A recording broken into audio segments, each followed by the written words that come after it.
Hi there, fifth grade. How are you guys doing today? Happy Thursday. I really miss you guys. I wish that I could see all of you and see how tall you're getting and how smart you're getting. I want to remind you that we are doing work every day. We are going to be doing school from home for the rest of this school year, but we still need to be as prepared as possible for sixth grade in the fall, and we need to keep our brains busy so that we can keep up all of our academics and learning. Today's lesson should take you about 60 minutes to do, about 1 hour, and I'm really excited to see my friends who are going above and beyond and always meeting those expectations. If you're feeling stressed or confused, I want you to remember that I am always available for you. You can use your parents' phone to give me a call. If you have my number, you can use my phone, text message, Jupiter message, whatever it is, and I'd love to help you and support you. It's okay if we don't feel good all the time right now, and that's normal, but I want to help you work through that because this is a very interesting circumstance and you're going to need your grown-ups to help you through, okay? So I'm here for you. Thank you. The Unit 11 vocab exams. Guys, so many people got more than an A.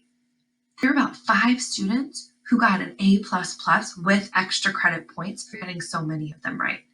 I'm very excited to have everyone's quizzes turned in, so please finish those up, but I'd like to give a shout out to the 10 students that turned in those quizzes on time on Tuesday.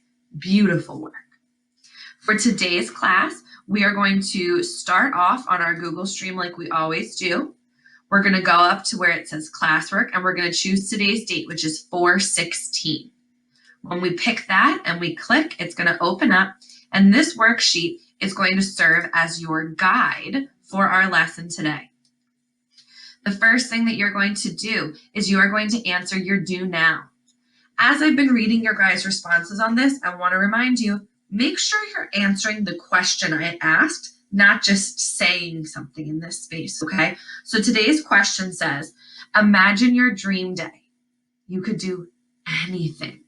What would you do? You're going to go ahead and write your response to that in 4 or more sentences and press play when you're finished. All right, so if you are back over here, that means that you finished your do now and it looks good. Great work. The next thing that we're going to switch into is our vocabulary. Today, you are going to do vocabulary page 122, match the meaning, and you're going to use the vocab words we used yesterday. Really quickly, guys, I just want to practice saying these words together. So we're just going to do a very simple, I will say the word, and then you repeat it after me. Do you guys remember why it's important to do this? Yes. Dylan T., what do you think? Correct. What's the point of knowing a really cool, really smart word if you don't know how to say it? Beautiful answer. Why else are we doing this? Yes, Jamel, what do you think? Right. You can use these in your writing and in your speech the more that you learn them, and the more that you say them, the easier it will be for them to spell. So we're going to do 12 words. Go ahead and find yourself a space in your house where you won't feel silly talking to yourself or to me. You can say you're talking to me. And let's practice these words. Number 1, please say abuse. Please say abuse. Number 2, appliance. Number 3, confirm. Number 4, days. Number 5, flimsy. Number 6, gauge. Number 7, migrant. Number 8, neutral. Number 9, pitiless. Number 10, presentable. Number 11, rotate. And number 12, shred. Good. Now you know how to say them. Go do that classwork activity to practice how to use them. When you are finished, you can press play on this video. All right, you have finished up your vocabulary. That's awesome. I'll be giving you the correct answers to it in tomorrow's video. The next thing that we're going to do is we are going to read the next 10 pages of As Brave as You together, okay? Now, guys, don't forget, after we do this reading, you're not quite done yet. You are going to finish up by doing a journal writing for me here. And these have been really, really helpful for me. So thank you to my friends who have been doing these. This lets me know how you're feeling. It lets me know if you need me to give you a phone call to check in. It lets me know if maybe your parent needs a little support. So please make sure you're doing that. I'm also learning really cool things about you guys. Like Mason is interested in being an artist. I didn't really know that before. And I'm really happy to learn that about you. So go ahead and grab your As Brave as You book and we can get started. All right, guys, let's pick it up. We're going to start reading today on the beginning of chapter 12, and that is going to be page 212. Now, Jeannie is being really hard on himself right now. What are some of the things that Jeannie's beating himself up for? Yes, Mulani. I know. He both broke the model car, and now he might have killed one of Grandpa's birds because he fed it apple seeds. And we learned that apple seeds are like poison to birds. But who's really coming through and being really great helpers right now? Yes, what do you think, Anila? I agree with you. I think Ernie is being a great big brother. He's really being supportive to Jeannie, and he isn't trying to make Jeannie feel bad about what happened. He's trying to help him fix it. Who else is helping out right now? Dylan H., what do you think? Right, yeah, guys, Tess. Tess is the one who has the idea. Tess is there with the computer and the internet. So this little trio, they're about to have an adventure trying to solve this problem. What would you do if you were in Jeannie's shoes? Would you tell Grandpa about the dead bird? Would you tell Grandma and ask for help? Or would you go and try to fix it? Very interesting. Let's pick up and read there. Question number 466. Stupid, stupid, stupid, stupid, stupid. Maybe the reason Adam and Eve weren't supposed to bite the apple is because then all the birds would have had access to the seeds and the Garden of Eden would have become the Garden of Dead Doves? Doves were the only bird back then, I think. Stupid, stupid, stupid. Number 467. Why are flea markets called flea markets? Number 468. Do crabs feel pain when their whole bodies get fried? Does the shell protect them from feeling it? Why does the shell get soft? Did dying in appleseed death hurt Michael Jackson? Apparently the seeds are poisonous, but Grandpa eats them every day, which means now he's probably had at least 1 million, and he seems fine, minus the whole glaucoma thing. Number 469. Am I now technically a model breaker, questionnaire, bird murderer? Stupid question. Yes, I am. 470. So stupid. Guys, if you were there, what is something you would say to Jeannie right now? Tiny, what do you think? Yeah, Jeremiah, what do you think? I agree. I would say, Jeannie, don't be so hard on yourself. We can fix this. You're not stupid. That negative self-talk, that can really hurt us, all right?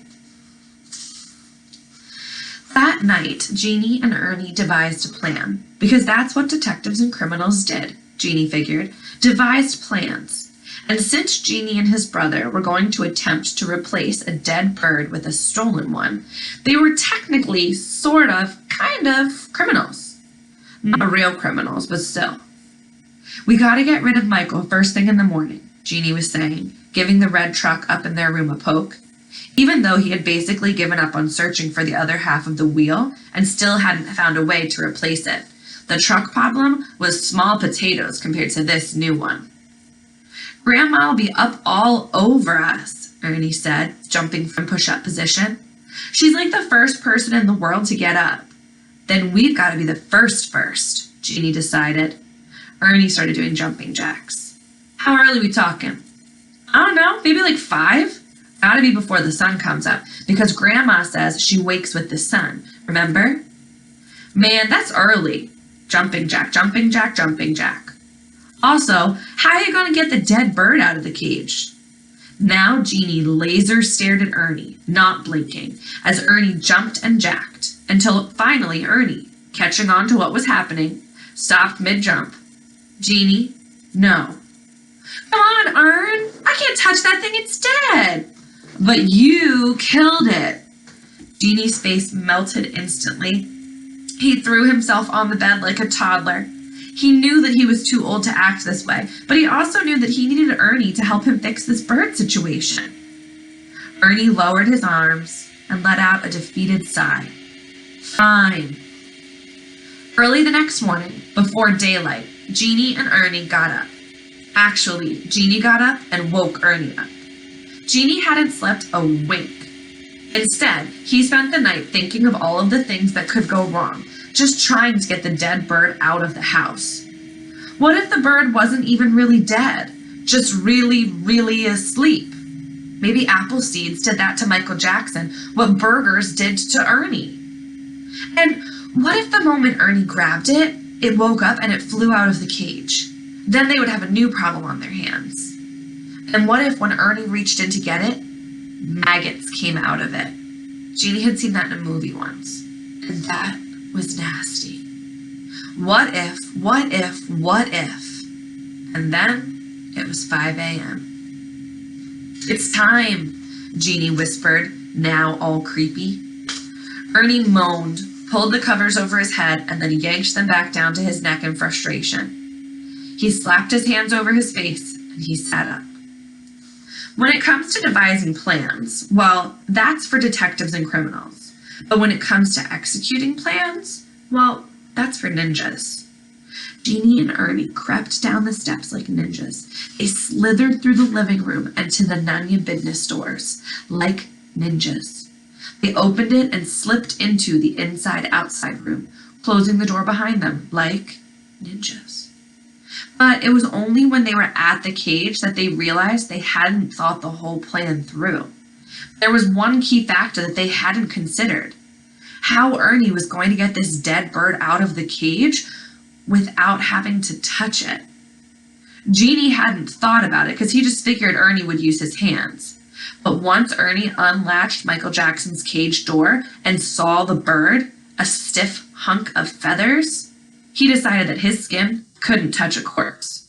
I can't, Ernie said, backing away. What do you mean? Just pick it up. If you think it's that easy, then you pick it up, Ernie whispered back. You can talk regular. This place is soundproof. Oh, right, he said, his voice back to normal. Well, I need something to cover my hands with. Anything. Jeannie looked around the room. There was nothing to use except for the big leaves of some of the plants, and Jeannie had spent so much time taking care of them that he couldn't even think about snapping a healthy leaf off. So that was out. But there was nothing else in the room that they could use. Jeannie thought for a moment. Toilet paper! He would ninja back out the door. When he returned, the trip to the bathroom and back was nothing short of ninja brilliance. He was holding up a roll. Hands up.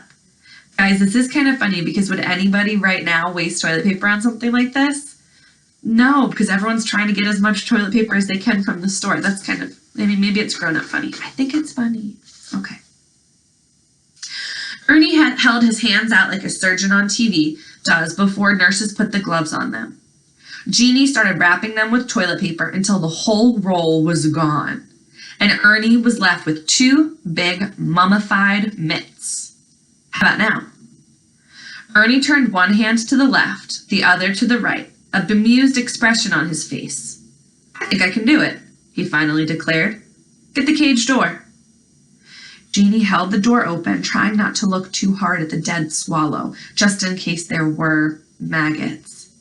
He knew that he would lose last night's dinner if he saw little white worms crawling out of anywhere. Ernie, his toilet papered hands out in front of him like a zombie, came closer, slid his hands into the cage, then sort of clapped them around the bird. He had to do it a few times to get a good grip, but once he did, he lifted it like a construction crane. With the swallow pinched between the mess of toilet paper, Ernie ran towards the door, with perfect timing. Jeannie yanked it open. Then, like ninjas, they moved through the house to the front door, and they ran outside. Jeannie first making sure that the door did not slam behind them. Once they got to the side of the house, Ernie dropped Michael Jackson in the dirt. Why'd you drop it? Jeannie asked, low. I couldn't hold it no more, Ernie said. It's just gross. Jeannie got it. It was a dead thing, and a dead thing, a dead anything, is nasty to be touching on. But it couldn't just stay there at the side of the house like that. What are we going to do with it now? He asked. I don't know, Ernie said, trying his best to unravel the toilet paper from his hands. Samantha came out of her doghouse, happy and wagging, even at 5-something in the morning. Ernie looked at Jeannie, one eyebrow raised. No, no, no, man, Jeannie groaned, picking up on what Ernie was thinking. He reached over to help his brother get the toilet paper off, which was tricky because he didn't want to be touching the toilet paper that was touching dead stuff either. Why not? She's a dog, and it would get rid of the evidence, Ernie said. Because what if dogs can't eat birds, just like birds can't eat apple seeds? How would we explain a dead dog? Jeannie could see it now. Day 9, disaster number 3, dead dog. Now, Ernie had one hand free and was using it to unwrap the other. Jeannie was holding the ribbons of paper as if they were toxic. This dog eats chicken all the time. Chickens are birds. It's not the same thing, Ern. Fine, Ernie sighed, and then he looked up at the sky. There was the first hint of bright on the horizon. Well, we don't have time to bury Michael Jackson, but he looked over to where the shovels were leaning against the house, snatched one up and brought it over to Jeannie. Here you go. But you just said that we don't, so what am I supposed, and then it hit him. Oh, wait. It's your best bet, Ernie said, a crafty smile on his face. Your turn. Then Ernie grabbed all the paper from Jeannie's hand and replaced it with the shovel. I'm going to take care of this. And off Ernie went back into the house with the toilet paper, leaving Jeannie and Michael Jackson alone with the shovel. The sun was steadily on the rise, and the living birds were beginning to chirp in the distance. Jeannie was running out of time. I'm sorry, Michael Jackson, he uttered. Then he took the shovel, stood over the bird, swallowed hard, and scooped it up. Once he got to the edge of the yard, he lowered the shovel back behind him, counted to 3, and flung as hard as he could, watching the swallow take its last flight. Phase 1, complete. And now time for Phase 2. Operation Bird Nap. Ernie had made it back just after Jeannie had said, done the deed, and just in time, because Grandma came out onto the porch. She really did rise with the sun. What you boys doing up so early? Grandma asked suspiciously, sleep still in her throat. Just getting a jump on our chores, Jeannie said, trying not to be weird. He pushed the shovel under a conveniently positioned pile of poop and looked at Samantha, who was now lying on her belly. She was the only witness. No snitching, Samantha. Yep, Ernie followed up. Just wanted to knock it out before it gets too hot. Grandma looked at them for a few moments, just looked at them, and Jeannie, afraid that she'd see the lie, continued to focus on the business of scooping poop. I see you boys are finally growing into your country legs. It don't take long to smarten up, does it? Grandma said, finally seeming impressed. Jeannie had no idea what she was talking about. Country legs? He was already pretty smart before he got to North Hill. As a matter of fact, before he got into the country, Jeannie had never broken a model or killed a bird before, so maybe North Hill was actually messing his smartness up. Well, go ahead on. Breakfast will be ready in 10 minutes. And she headed back into the house. After poop flinging, scarfing down breakfast, and watering peas, no picking, it was time to go steal a bird. Jeannie sure hoped Tess was right about the old house, because it was his butt on the line. Going exploring out back, Ernie shouted to Grandma as he and Jeannie headed for the woods, leading the way like he always did. As they trekked through the brush, Ernie swatted limbs to the side. The ground, covered in what had to be 1,000,000 years worth of dried leaves and one dead swallow, crunched under their feet. Genie looked out for snakes, and every time he heard a rustle, he tried to figure out where it was coming from. If there were snakes out there, hopefully they would eat something else, like maybe Michael Jackson, before they got to Genie. Usually the swishing sounds were only squirrels, but to be safe, Genie broke a limb free of a tree and swiped the leaves off of it to make it a weapon, just in case. Guys, I think that this is the perfect place for us to stop, so we will pick up right there tomorrow. You don't have any comprehension questions that you have to answer today. You just need to go and do your 4-sentence or more journal entry for me and then click turn in. I'm unable to grade your work unless you click turn in, so make sure you do that. Have a wonderful remainder of your Thursday, and I cannot wait to talk to you all soon. Bye.